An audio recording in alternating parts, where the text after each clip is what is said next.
रोहित वेमुला जी की फोटो है पीछे, यहां पे ये बोलना चाहते थे, इनकी आवाज छीन ली गई। और हर रोज हिंदुस्तान में आदिवासी युवा, दलित युवा, पिछड़े वर्ग का युवा सपना देखता है, मैं इंजीनियर बनूं, मैं डॉक्टर बनूं, मैं लॉयर बनूं, मैं मीडिया में जाऊं, मैं आईएएस ऑफिसर बनूं। मगर सच्चाई यह है कि इस देश का पूरा सिस्टम पिछड़ों, दलितों और आदिवासियों के खिलाफ खड़ा हुआ है। यह सच्चाई है, क्योंकि अगर नहीं होता तो मीडिया में हमें ओबीसी वर्ग के, दलित वर्ग के, पिछड़े वर्ग के युवा दिखते, एंकर दिखते, मालिक दिखते। 200 बड़ी बड़ी कंपनियां हैं, अदानी जी, अंबानी जी, टाटा, बिरला। इन कंपनीज में दलित, आदिवासी, पिछड़े लोग हमें मैनेजमेंट में दिखते, मालिकों की लिस्ट में दिखते। मगर नहीं, आपको हिंदुस्तान की 200 सबसे बड़ी कंपनियों की मालिकों की लिस्ट में एक ओबीसी नहीं मिलेगा, एक दलित नहीं मिलेगा, एक पिछड़े वर्ग का नहीं मिलेगा। सच्चाई है। बीजेपी चाहती है कि 4-5% लोग, अरबपति और 4-5% लोग हिंदुस्तान को कंट्रोल में रखें। और ये जो इन्होंने कंट्रोल कर रखा है, जो इसको ये खत्म करने की कोशिश कर रहे हैं, इस कंट्रोल को तोड़ने के 2 तरीके हैं। एक जाति जनगणना और दूसरा रिजर्वेशन को 50% से ज्यादा करना। तो इसमें हम लगे हुए हैं।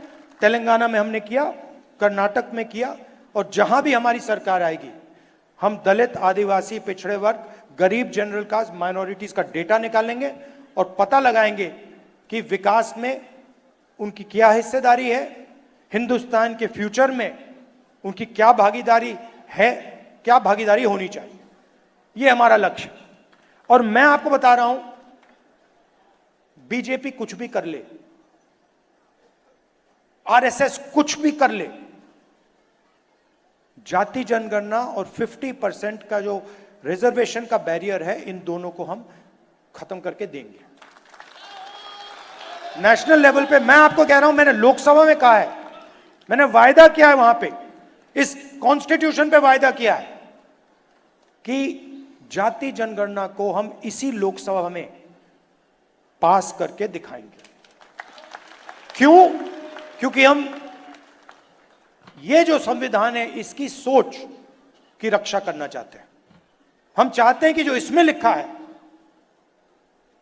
कि हिंदुस्तान के सब लोग एक समान हैं, 1 मैन 1 वोट, इक्वालिटी, फ्रेटर्निटी, उसके लिए हम लड़ रहे हैं। इसको हम संविधान कहते हैं और इसको किताब का फॉर्म दे रखा है, मगर ये एक किताब नहीं है। ये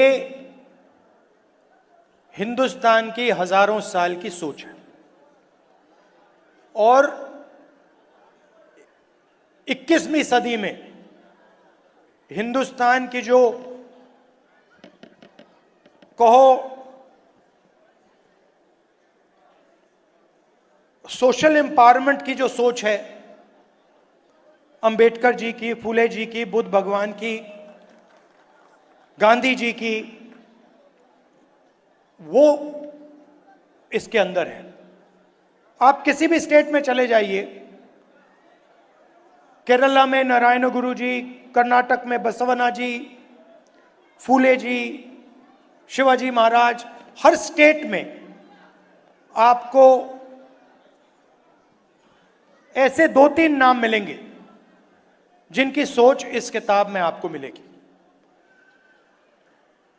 मैं आपसे पूछना चाहता हूं, इसमें सावरकर जी की आवाज है क्या? इसमें कहीं लिखा है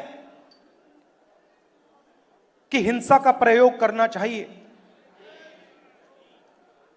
इसमें कहीं लिखा है कि किसी व्यक्ति को मारना चाहिए, डराना चाहिए, काटना चाहिए? कहीं लिखा है इस किताब में? इस किताब में लिखा है कि झूठ का प्रयोग कर कर सरकार चलानी चाहिए? मुझे दिखा दो कहां लिखा है इसमें। तो यह सत्य और अहिंसा की किताब है। सिंपल सी बात है, यह हिंदुस्तान का सत्य है और यह अहिंसा का रास्ता दिखाता है।